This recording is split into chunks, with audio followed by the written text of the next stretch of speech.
Good afternoon, ladies and gentlemen, and I welcome you to this particular section where it's periodic because we try to do this every 2 weeks, Tuesday, every other 2 weeks, every other Tuesday of each 2 weeks. So one thing that about this particular sections is that we try to provide some form of assistance when it comes to proficiency exams and when it comes to IELTS, PTE, and then recently, as you remember, we added CBT to it, and then we are still looking at how best we can all get the understanding and then get how we will be able to pass the various tests that we take part in. It doesn't matter the type of proficiency exam. In our last section, we talked about the different types of proficiency tests. We got to know that we have English proficiency, we have other forms of proficiencies. So here in Achilinks, we do all the proficiency exams. So if you come, depending on the type of test and the reason for your travel, we match it with the type of proficiency that will benefit or will help you to achieve your purpose. Now, one interesting thing about today's session is that we are solely going to talk about how to answer writing task 1 and task 2 in IELTS, and then we can use the same idea to also answer questions relating to PTE. Then finally, we'll talk about how we can use the proficiency test, the various proficiency tests, to get scholarships, especially for those of us who would want to use the test to travel. It is very important that in this IELTS writing test, it is important that we get to understand the type of essays that we are expected to write on, or we are expected to answer questions on, because you also be able to understand the type of diagrams. For instance, in task 1, writing task 1, it is all the time one diagram or another, or it can be a different types of diagrams which you are expected to answer questions on. But then in the first place, I would like us to talk about the reading aspect of the test. Now, the reading part, will only touch on how to identify the main ideas in the passage. It is important that if you are answering or taking the reading test, it's important that every paragraph that you read, or every paragraph that you tackle, it is important you get to know the main ideas in each paragraph. Not to also talk of you trying to get the understanding of the main idea in the whole passage. Now, getting understanding in the passage isn't too difficult, but how do you capture the various ideas which will help you to answer the various questions beneath it? Now, let me quickly give you the format of the reading test. We are expected to answer 3 different passages in 60 minutes, which means 20 minutes for each passage. And within that, there are several types of questions that you will be answering. You'll be answering questions on multiple choice. You'll be answering questions on fill-ins and simple answers or short answers, and there are several of them. It is important that we get to know and we get to understand how to tackle all these areas of the reading passage. Now, when you have the passage in front of you, the most important thing is for you to understand what the passage is really talking about, and for you to capture certain ideas which will help you to answer the various questions. So just as in our traditional comprehension exams in our basic school English language, we have a comprehension passage where you will be expected to read the passage, understand, and then answer the related questions that follow. The same thing applies to this particular type of test.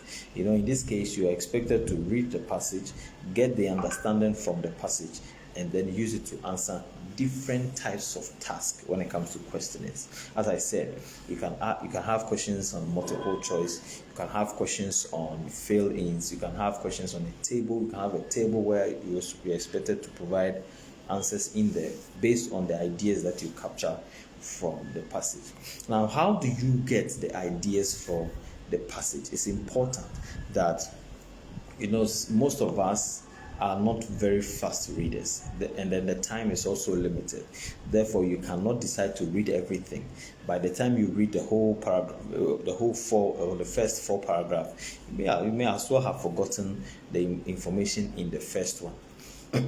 Therefore, in locating major ideas in every paragraph or in every passage, you have to first understand the opening paragraph or the opening sentence of the paragraph or the opening paragraph of the passage.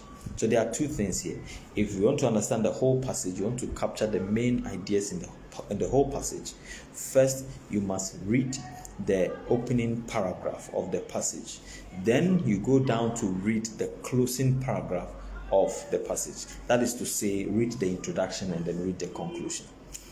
So sometimes the last paragraph may not be a concluded paragraph for the passage, but then it may be just the last paragraph. Conclusion is different from last paragraph. You have to just get to know the differences. So if you have a passage, read the introduction, read the conclusion, or read the opening paragraph and then read the closing paragraph. Now, whilst you read it in IELTS, this is the most important part of it, because you cannot read maybe you may not be able to read as fast as some people do. So whilst you read the first paragraph, you try to locate the keywords in the first paragraph. Then in the course of your reading, you will try to find out which words are related to the topic sentence. Now, the reason why you relate the keywords to the topic sentence is that it is the most important sentence in the passage, which is the topic sentence. That is the sentence on which every word, every sentence in the paragraph or in the passage is going to refer to. So you must read the topic sentence and then capture every keyword in the first paragraph and then the last paragraph. That is how you get to understand. It has to be discussed in the paragraph, in the passage. The last paragraph will tell you what has been discussed in the passage. So that is, introduction gives you an opening idea of what we are going to talk about. The conclusion tells you a concluded idea of what we discussed in the passage. And then, so those two paragraphs, if we are able to capture the main information or the main ideas that we want from those two paragraphs, then we've automatically understood the whole passage. So in the first place, let us look at the first paragraph. We read everything, we capture the various, or we underline the various keywords. Are always the words that are directly related to the topic sentence. So if we underline those keywords, then afterwards we summarize what we have read. That is the passage that we have read. We summarize it beside it. Now, identifying the major words or the major ideas in those two sentences is very important. Now, in every sentence, in every paragraph, in every passage, to capture the major ideas is what I have paragraph and then the last paragraph. Now, those first paragraph, as I said, will tell you what has been or what is about to be discussed in the passage. And then the last, so the introduction and the conclusion will always give you an idea of what the paragraph is about. Now, what about the other paragraphs? In order to get the understanding of each paragraph, as we treated the passage, we have to treat every paragraph as a passage. That is to say, you read the first sentence and then the last sentence of each paragraph. Reading the first sentence and then the last sentence of each paragraph. Just as the introduction did, the first sentence will do the same. The last sentence will do the same, just as the conclusion did. So even if you have about 100 paragraphs in a passage, don't worry yourself reading everything. The major ideas are obtained by reading introduction and conclusion. That is, reading the first paragraph and last paragraph. And then in the other paragraphs, you read the first sentence and then the last sentences. That is how you get to capture the major ideas, because if you're able to get the major ideas in the passage, that is where you would have no problem answering the various questions under the passage.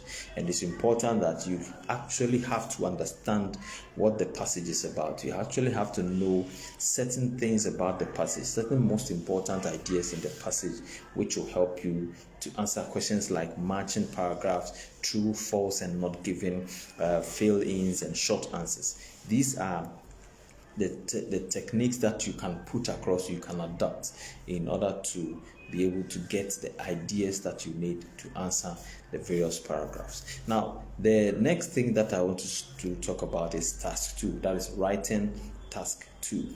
Now, writing task 2 comes in different forms. Now, people get to know, or people feel that the writing task 2 is just as a composition essay. It is somehow in a particular format. Now, one thing that you must understand is that the IELTS writing task, it is always defined around specific types of essays. Now, with the task 2, there are several types of essays that you should be expecting some questions on. Now, the first type of essays is an opinion essay. Now, an opinion essay is the ones that will demand a conclusion, for you to draw out a conclusion. For instance, what do you think of? Then it means that you are expected to take a side between two things. Now, so how do you think the advantages of this will outweigh the other? Then it means that you are expected to select a side. Now, an opinion essay is always a type of essay that you demand a conclusion. So it is not always in every type of essay that you have to conclude. Now, we know in the writing task you have to structure your write-up or your essay into 4 main paragraphs. That is the introduction, a general overview, and then a detailed description, as well as the other paragraphs will either be, or the last paragraph will either be a continuation of the detailed description or a conclusion, or combination of the detailed description and the conclusion for the last paragraph. So 4 main paragraphs in the writing task. But then you should understand that there is a particular type of essay that it doesn't really demand, or it doesn't really seem to be you should draw or you should write a conclusion to that essay. Now, as I said, opinion essay is one of the types of essays that we always expect, or you can expect to have in the writing task 2. So in this case, it can be advantages and disadvantages, it can be effects and then causes, it can be benefits of something. Now, in these cases, you still must select one of the aspects. That is, you must take a stand in an opinion essay. Now, you can always take a stand by drawing the attention of your stand in your introduction. After your paraphrase, obviously, in your introduction, you can take a stand in your introduction, and then finally conclude by saying or by buttressing certain facts based on your write-up, and then stressing your stand or your point in that particular essay. So if it is true, it's about advantages and disadvantages, and you think advantages are the one that you agree to, then you must make sure you take your stand. You think advantages outweigh the disadvantages of maybe something else. Then in your last paragraph, you can then come back and conclude by saying that this based on what has been discussed, then it means that forms the stand that you have taken. The next type of an essay in the writing task 2 is a non-opinion essay. Now, a non-opinion essay has to do with a type of essay that does not really require you to take a stand. You don't need to take a stand. In this case, you have to talk about general stuff or talk about general things. So it means that in that type of essay, you can be asked to talk about maybe the importance of importing second-hand cars in a country. Then in this case, you don't need to take a stand in anything. You quickly have to talk about the importance. Sometimes you can also be asked to talk about the effects of development or the effect of modernizing a city. These are all types of essays that you'll be expected to answer when it comes to the writing task 2. Now, as I said, in the opinion essay, you need conclusion. But if it's a non-opinion essay, then you will need a last paragraph. As I stated earlier, there's a difference between conclusion and last paragraph. The last paragraphs are not always a conclusion, and the conclusions are not always the last paragraphs. So you should know the difference and how to write them. A non-opinion essay does not require you to write a conclusion, because in this case, what are you concluding? You are only ending your write-up. You are not concluding on something, but then you write the last paragraph to end your essay. So we have an opinion essay, we have a non-opinion essay, and then the next type of an essay in the writing task 2 is a balanced essay. Now, a balanced essay is where, for instance, let us use the advantages and disadvantages at the same time. You can be asked to talk of the advantages and disadvantages of something. So in this case, if you are talking of the advantages and the disadvantages, then it means that you have to make sure you talk of the advantages, you talk of the disadvantages, and then they will meet at a point. In this case, you are not concluding or selecting a particular side. Neither are you talking about just one aspect of it, but then you have to make sure you talk on both sides. So if it's about whether you agree or you don't agree, then it doesn't become an opinion essay, neither does it become a non-opinion essay. But a balanced essay is a type of essay where the opinions are not expected to outweigh the other. So if you are talking about 4 advantages, you have to talk about 4 disadvantages. If you are talking about 2, you talk about 2 disadvantages, and the other way around. So these 3 types of essays are mostly required, or they are mostly the type or the areas that these the writing task 2 questions are mostly set on. Now, when you are writing the task 2, try as much as possible. You know that task 2 is twice what is expected in task 1. So when you are writing task 2, you have to make sure you inculcate a lot of facts. You have to make sure your essay is pregnant with a lot of information and vocabulary, variety of vocabularies. And then you don't also have to repeat ideas. Sometimes you will read a particular essay, and then the ideas that was stated in maybe the second paragraph is still repeating itself in maybe the fourth or the third paragraph. You don't have to repeat ideas, and you also have to try as much as possible to limit the repetition of words. There are some words that you cannot repeat. You can use the word maybe twice, that's fine, but the continuously usage, if you continue to use the word, then it becomes a repetition. So for instance, if you start using additionally, you use additionally in the first paragraph, you use additionally in the second paragraph, you use it, that is a repetition. Now you talked about something in the first paragraph, you come back to talk about the same thing in the third paragraph. That is also a repetition of ideas. Therefore, when it comes to task 2, you don't have to repeat words and you don't have to repeat ideas, and then you must make sure that your passage is much more embedded with a lot of vocabularies, varieties of them, as I may have to stress on, varieties of essays, vocabularies, because actually it's all about your how you are able to come up with ideas in different forms. That is how you dance around words, how you describe the words in one way or another, how you make it sound and look like they are the same. So your vocabularies are very important when it comes to the writing task 2. Now let's go on to writing task 1. Task 1, as I said, is all the time, for now, it is all the time about diagrams and then figures and all that.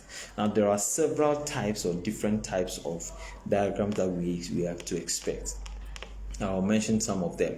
So for instance, In task 1, you are expected to answer questions on charts. Now, a chart can be a pie chart.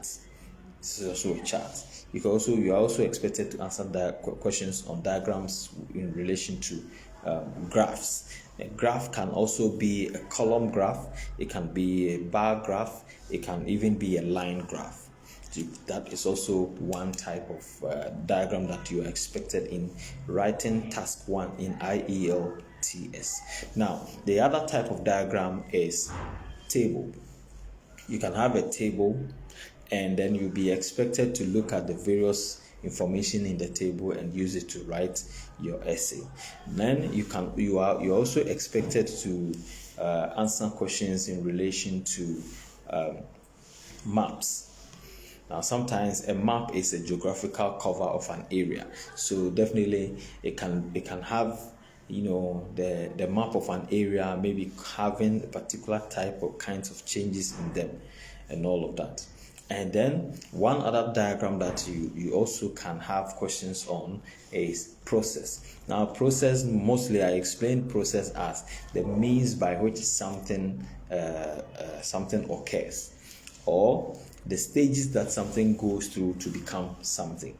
Now, for instance, the process is like, for instance, how data goes through to become information in maybe information processing cycle in computer. Now, there's one other popular question in IELTS where you are expected to look at how information is gathered from a satellite and then processed and then represented and then broadcasted. All these are processes. How cement is manufactured, how bricks is made. All these things are process. That is how something happens. So in this case, if you have any question relating to any of these types of diagrams, you must know how to answer each of them. Some of them you don't have to talk about every feature or element on that particular diagram. Some of them you must make sure you mention every particular element or feature in the diagram. Sometimes some of them you only have to talk about range, some of them you only have to talk about change, some of them you only have to talk about stage, but some of them you must talk about every bit of it in the diagram. Now, one thing about the task 1 is kind of funny and very interesting anyway, because you can have a table and you can also have a graph. So it means that you will not always and all the time have one particular diagram. Sometimes you may have 2 diagrams, and then these 2 diagrams can be a chart and a chart, can be a chart and a table, can be a line graph and maybe a chart. It can be anything. So you don't only try to, marginalize your idea or your mind on some or one particular type of diagram. When you are learning to take the writing task 1, you have to make sure you open yourself up. You open your mind up to the fact that it is possible for you to get 2 or more diagrams at the same time. So you can have a map and you can have a table. You can have a process and you can have a chart. So definitely all these diagrams can be mixed up, but sometimes you can only have one diagram. You can have one map and that will be it. You can have one process and that will be it. You can just have a table and that will be it. So it is possible you can get a table and a table. It is possible you can get a table and then other things. So you have to make sure you put all of these together in order to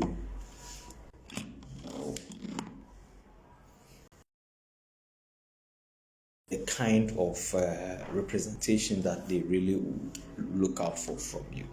So these are the type of things, some of the things that you need to get, some of the things that you have to look out for when it comes to the writing task 1, when it comes to reading passages, and when it comes to writing task 2.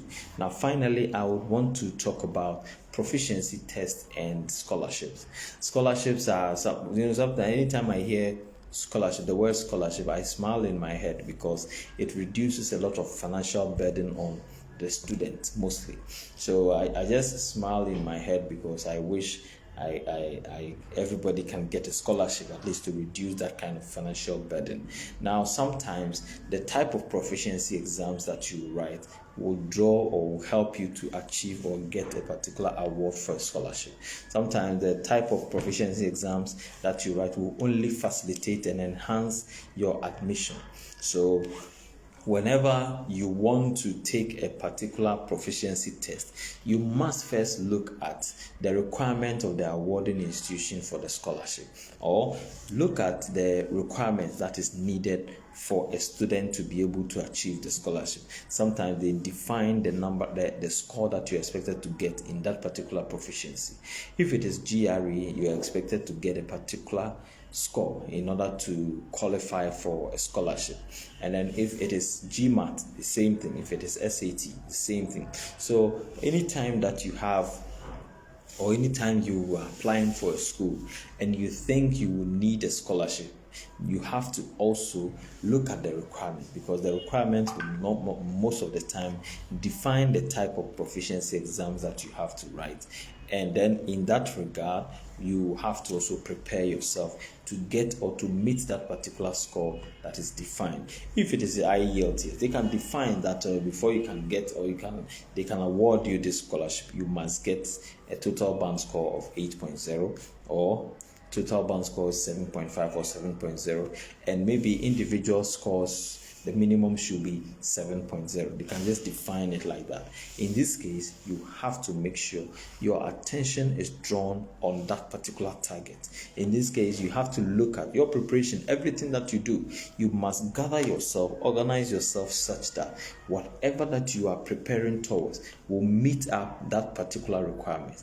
Scholarships are awarded to students or to people who meet the requirements. And then if you want to get that scholarship, no matter the percentage of scholarship that you want, if you want 100%, you want 80, you want 70, 50, no matter the type of scholarship that you want, you must try as much as possible to get to know the requirements, and then to get to know the score that is needed in the proficiency exams that you must write.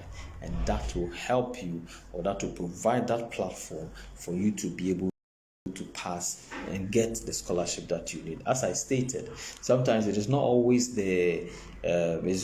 your credentials only that will grant you, that will give you the scholarship, but your ability to meet the requirements, your ability to be able to get the proficiency score that is needed in that particular exam. That will help you to get the scholarship, the needed scholarship.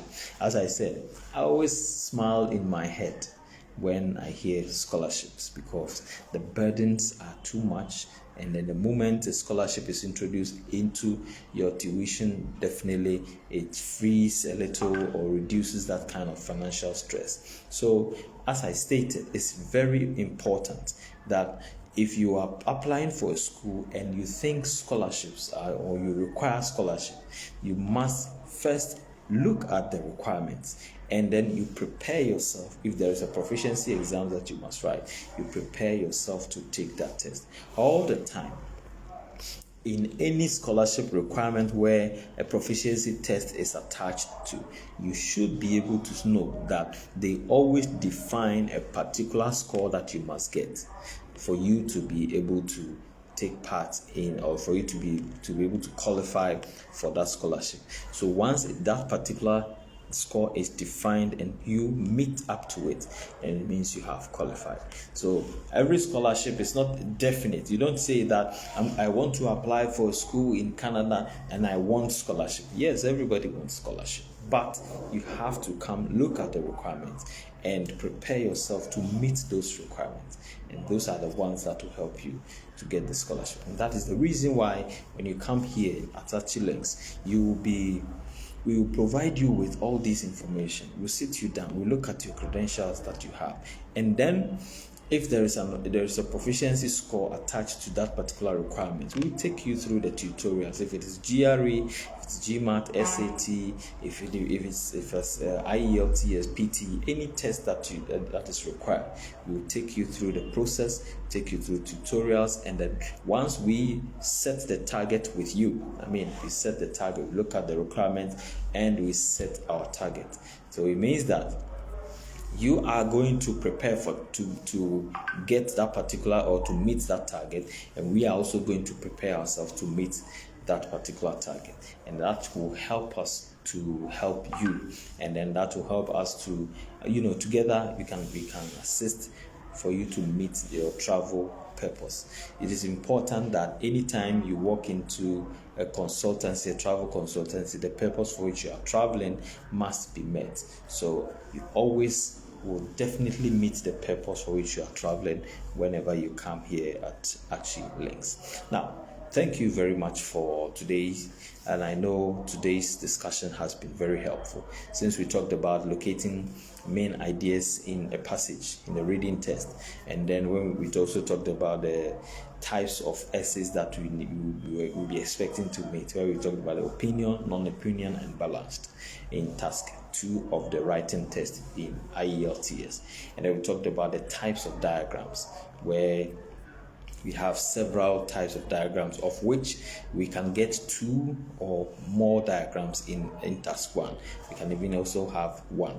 So, and then finally we discussed scholarships and proficiency exams. It is important that we draw our attention onto what is important, and what is important is for us to get ourselves ready and prepared to be able to take a test, pass the test, meet the requirement, and get a scholarship. And all these areas are dependent when you get to know and understand the purpose for which you are traveling, and then the type of test that you are going to do. And then that is very, very important. So until then, I would want to end here and say that in IELTS and PTE, we are still registering people, we are still registering students for our tutorials. And then if you want to register with British Council, we are now we have partnered with them, so we are agents who register students for the IELTS exams. So if you come, we connect you directly to British Council. This is not a time for you to just go anywhere and let them try to do some try and error for you to register for the test. We are directly connected to them with British Council, and then whatever that we do it in line together with, and then in line with their requirements. So just come and let's learn how to write right, how to read right, how to listen right, and how to speak right, as well as how to calculate right when it comes to the mathematical proficiencies.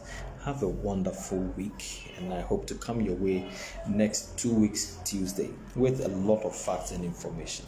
So this is from Achilinks Travel Consult, and this is the section where we educate ourselves on IELTS, PTE, and other proficiency. Have a blissful day, a wonderful week, and I hope to have you in class one day so that we can interact. Enjoy your day.